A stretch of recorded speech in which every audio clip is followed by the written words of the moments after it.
If a disaster were to occur tomorrow, an estimated 66% of small business would not have the right insurance policies to recover and rebuild.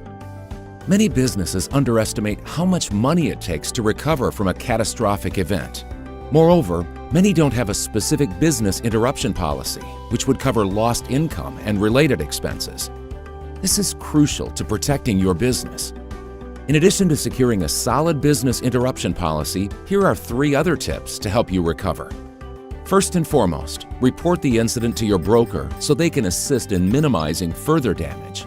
Retain any documents, including video recordings for the adjuster to inspect and your broker to review. Log your claim and damage-related work each day to demonstrate the size and scope of the investment required to restore normal operations. With preparation and a strong advocate, you can ensure your business is protected and ready for the inevitable.